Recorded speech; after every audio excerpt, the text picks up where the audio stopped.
হরে কৃষ্ণ প্রিয় বন্ধুরা, আগামী 11 এবং 10 জুলাই পড়েছে যোগিনী একাদশী। এই দিন আপনি যদি ব্রত রাখেন অবশ্যই আপনার শ্রীকৃষ্ণের কৃপা হবে। কিন্তু সে ব্রত আপনি কিভাবে সম্পূর্ণ করবেন? যখন আপনি ব্রত মাহাত্ম্য কথা পাঠ কিংবা শ্রবণ করবেন তখনই কিন্তু আপনার ব্রত সম্পূর্ণ হবে।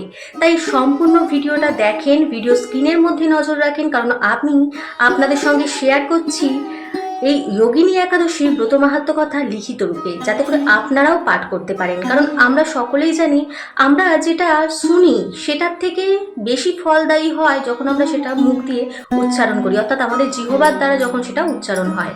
তো চলুন শুরু করা যাক যোগিনী একাদশীর ব্রত মাহাত্ম্য কথা। ব্রহ্মবৈবর্ত পুরাণে আষাঢ় মাসের কৃষ্ণপক্ষের একাদশী ব্রত মাহাত্ম্য যুধিষ্ঠির শ্রীকৃষ্ণ সংবাদ রূপে বর্ণিত আছে। যুধিষ্ঠির বললেন, হে বাসুদেব, আষাঢ় মাসের কৃষ্ণপক্ষীয় একাদশী মাহাত্ম্য কৃপাপূর্বক আমাকে বলুন।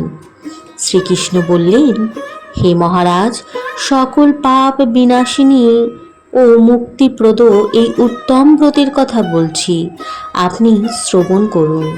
আষাঢ় মাসের কৃষ্ণপক্ষীয় একাদশী যোগিনী নামে খ্যাত। মহাপাপ নাশকারী এই তিথি ভবসাগরে পতিত মানুষের উদ্ধার লাভের একমাত্র নৌকা স্বরূপ। ব্রত পালনকারীদের পক্ষে এটি সর্বশ্রেষ্ঠ ব্রত বলে প্রসিদ্ধ। এই প্রসঙ্গে আপনাকে একটি পবিত্র পৌরাণিক কাহিনী বলছি। অলকানগরে শিবভক্তপরায়ণ কুবের নামে এক রাজা ছিল। তিনি প্রত্যহ শিব পূজা করতেন। তার হেমমালী নামে একজন মালী ছিল। প্রতিদিন শিব পূজার জন্য মানসরোবর থেকে সে ফুল তুলে যক্ষরাজ কুবেরকে দিত। বিশালাক্ষী নামে হেমমালীর এক পরমা রূপবতী পত্নী ছিল। সে তার সুন্দরী পত্নীর প্রতি অত্যন্ত আসক্ত ছিল। একদিন সে তার স্ত্রীর প্রতি কামাসক্ত হয়ে পড়ল। রাজভবনে যাওয়ার কথাও ভুলে গেল। বেলা 2 প্রহর অতীত হল। অর্চনের সময় চলে যাচ্ছে দেখে রাজা ক্রুদ্ধ হলেন। মালির বিলম্বের কারণ অনুসন্ধানে এক দূত প্রেরণ করলেন। দূত এসে রাজাকে বলল, সে গৃহে স্ত্রীর সাথে আনন্দে মত্ত। দূতের কথা শুনে কুবের অত্যন্ত রেগে তখনই মালিকে তার সামনে হাজির করতে আদেশ দিল। এদিকে মালি কুবেরের পূজার সময় অতিবাহিত হয়েছে বুঝতে পেরে অত্যন্ত ভয় পেল। তাই স্নান না করেই সে রাজার কাছে উপস্থিত হলো। তাকে দেখা মাত্র রাজা ক্রোধবশে চোখ রাঙিয়ে বললেন, রে পাপিষ্ঠ দুরাচার, তুই দেব পূজার পুষ্প আনতে অবজ্ঞা করেছিস, তাই আমি তোকে অভিশাপ দিচ্ছি। তুই শ্বেত কুষ্ঠগ্রস্ত হয়ে যা এবং তোর প্রিয়তমা ভার্যার সাথে তোর চিরবিয়োগ সংগঠিত হোক। রে নীচ, তুই এক্ষুনি এই স্থান থেকে ভ্রষ্ট হয়ে অধোগতি লাভ কর। কুবেরের এই অভিশাপে হেমমালী পত্নীর সাথে স্বর্গভ্রষ্ট হয়ে দীর্ঘকাল যাবৎ কুষ্ঠরোগ ভোগ করতে লাগলো। রোগীর যন্ত্রণায় দিন অথবা রাত্রে কখনোই সে সুখ পেত না।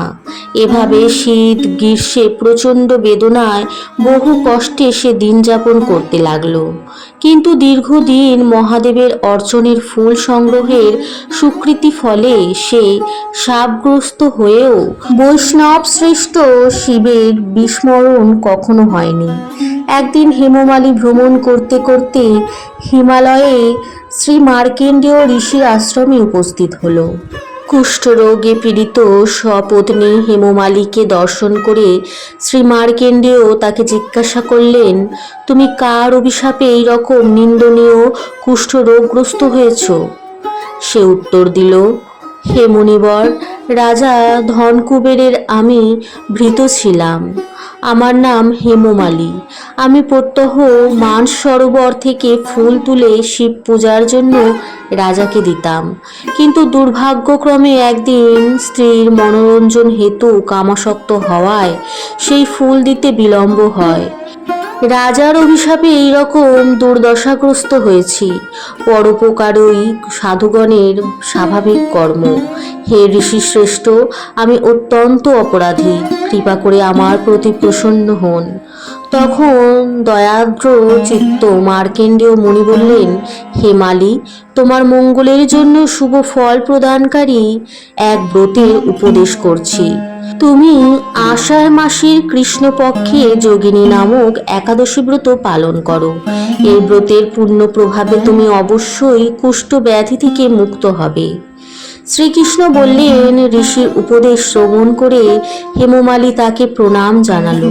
পরে অত্যন্ত আনন্দে ঋষির আদেশ মতো নিষ্ঠার সঙ্গে যোগিনী একাদশী ব্রত পালন করল। এইভাবে হেমমালী সমস্ত রোগ থেকে মুক্ত হলো ও পত্নী সহ সুখে দিন যাপন করতে লাগলো।